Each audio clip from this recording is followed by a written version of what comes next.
Attorney Vic Rodriguez, sumabog na po ang galit.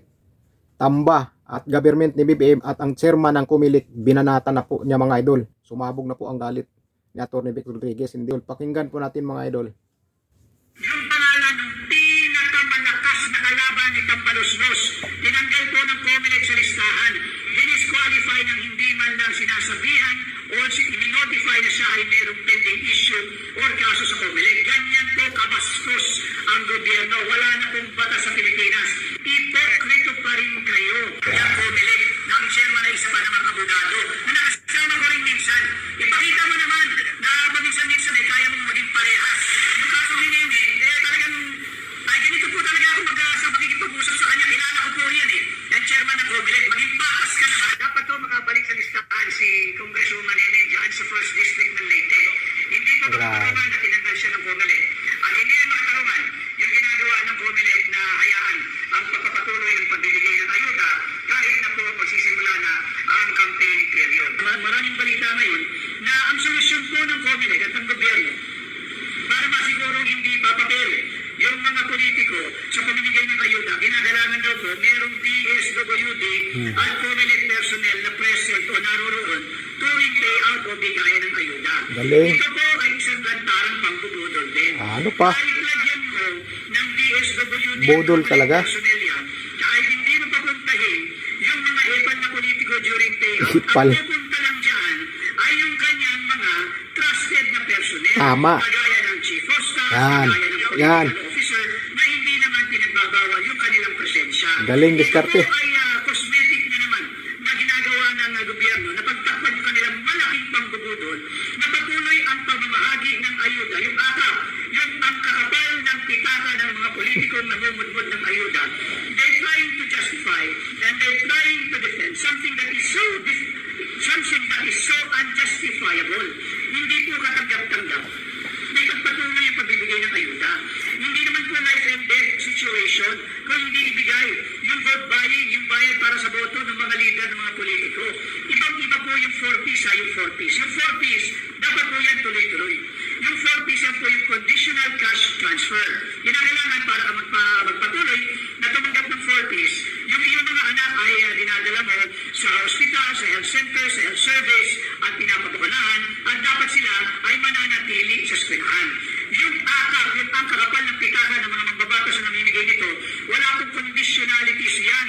Basta yan, bata ka ng mambabatas, tila ka tatanggap ka ng pera kahit hindi mo kailangan. Grabe. May balitang hopya, Manny Popcorn. Ano po ang status ng mga Grabe. Magpa-file po sila ng, I think, they will file all the remedy available sa Comelec sapagkat violated po yung due process ni Nene. Hindi po siya binigyan ng notice ng Comelec. Bigla na lamang, nung nag-briefing ang Comelec, dyan po sa 1st District ng Leyte, wala na ho yung pangalan ng pinakamalakas na kalaban ni Tambaluslos. Tinanggal po ng Comelec sa listahan. Dinisqualify ng hindi man lang sinasabihan o i-notify na siya ay mayroong pending issue or kaso sa Comelec. Ganyan po kabastos ang gobyerno. Wala na pong batas sa Pilipinas. Hindi na po kinikilala ang ating saligang batas, pati yung Comelec na ang chairman ay isa pa namang abogado. Sama ko rin minsan, ipakita mo naman na paminsan-minsan ay kaya mong maging parehas. Yung kaso ni Nene, talagang, ay ganito po talaga ako sa makikipag-usap sa kanya. Kilala ko po yan yung chairman ng Comelec. Maging patas ka naman. Tingnan mo yung kaso ni Nene. Bigla yung tinanggal dahil ayaw nyo na may kalaban yung patron ninyo. Ibalik mo sa listahan yan. Yan hindi na kayo pala Patron na yung tawag niya, no? Ni Tamba. Kapag may death penalty, babalik ko po ang death penalty sa kasong plunder at droga. Bilang senador ninyo, babalik ko po ang death penalty sa kasong plunder at Tama. Coach of all time. Hello po, Atty. Vic. Okay yan. Magandang umaga. Amor DM, ang problema, Atty. Vic, ay yung nag-release na ng beneficiary is mga leader ng staff at congressman. Tama, Amor DM. Kaya napakitang tao, itong solusyon ng budol-budol na gobyerno, nalalagyan ng DSWD at Comelec personnel yung pamamahay. Budol talaga. At hindi na rin pwedeng tumapa sa lugar ng payout yung mga mambabatas na pinagmulan ng pondo ng akap. That is not the point. Itigil nyo dapat yung akap na yan. Hayaan ninyo yung 4Ps. Yung 4Ps, yung conditional cash transfer, iyon maniwala pa ako. Kailangan nyo ng mga kababayan nating mahirap. Pero yung akap, vote buying po yan. Tama. at self-respect Tama yan. ninyo, pati na Totoo inyong yan. dignidad. Huwag kayong papayag. Ang listahan galing doon sa mga minyo ni Tambaloslos, na kapwa niya Tambaloslos. Di ba wala rin yung DSWD at COMELEC personnel. Ang hinihingi kagaya ng isang napakahusay na mayor, si Mayor Benjamin Magalong ng Baguio. Kamusta ka, Mayor? Ang hinihingi ng ating mga matitinong local government unit officials, ibigay ng mga mambabatas na nabungod-bud ng akap yung kanilang listahan, yung beneficiaries nila sa mga LGU. Bakit? Hindi para silipin at gayahin ng mga LGU, kung hindi para i-cross-match. Baka kasi tumatanggap na yan ng 40s, tumatanggap pa ng ayuda. Doble-doble ang sahod nila. O dili kaya, hindi sila talaga dapat tumanggap ng akap dahil hindi naman sila tapos sa kita. Ang ginagawa lang nila, tumutulong silang pakapalin ang pitaka ng mga mambabatas na namumudbod ng akap.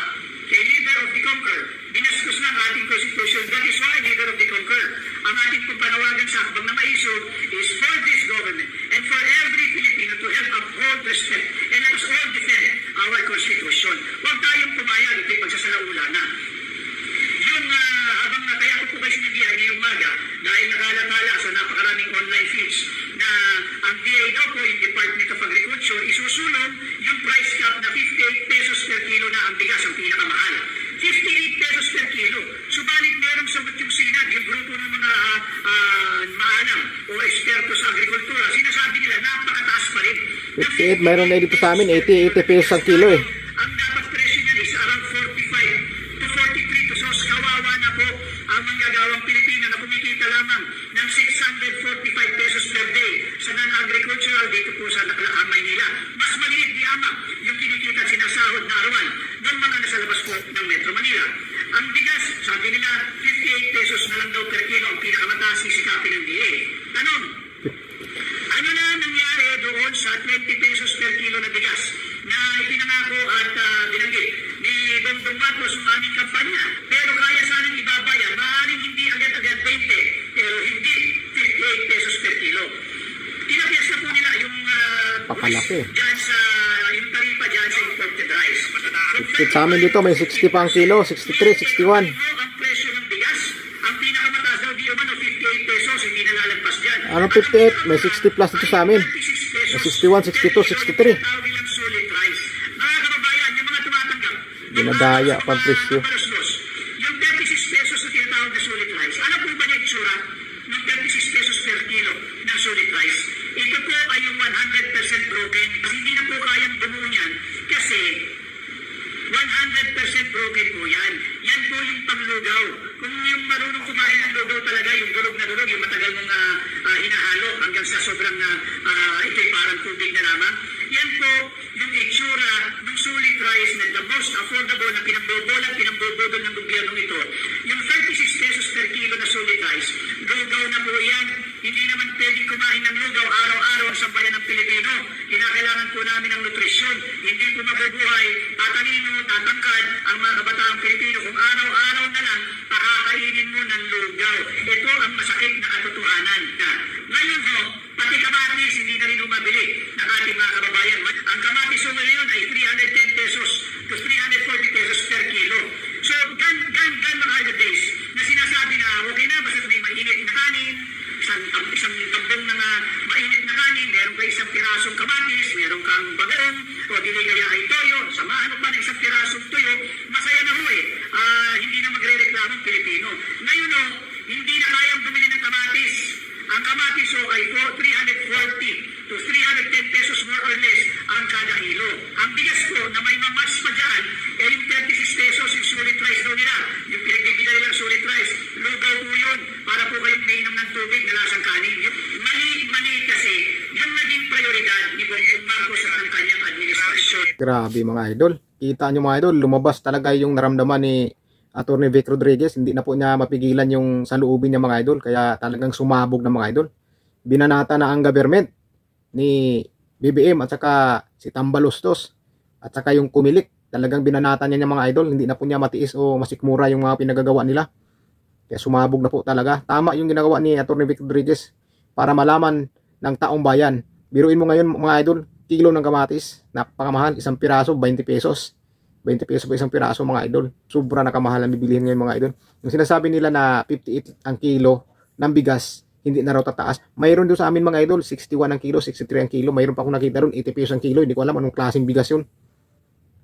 Tapos sabi nila hanggang pinakamataas na kilo ng bigas, 58 lang. Mayroon sa amin ito, mas mataas, 60 plus ang kilo. Grabe mga idol. Matindi na yung pangyayari ngayon mga idol. Matindi na po talaga. Tama yung ginagawa ni Atty. Vic Rodriguez. Saludo ako talaga sa kanya. Talagang nilabas niya ang katotohanan kung ano ang nangyayari sa bansa natin. Grabe mga idol, nakakadismaya po talaga. So yun lang mga idol. Kaya kung bago lang sa channel ko, kung sana nakalimutan mag-subscribe mga idol at pag-click na ang notification bell para maging updated kayo o mapanood niyo yung mga susunod kong video. Maraming salamat sa inyo mga idol at ingat po kayo. God bless po sa inyo mga idol. Peace po tayo mga idol.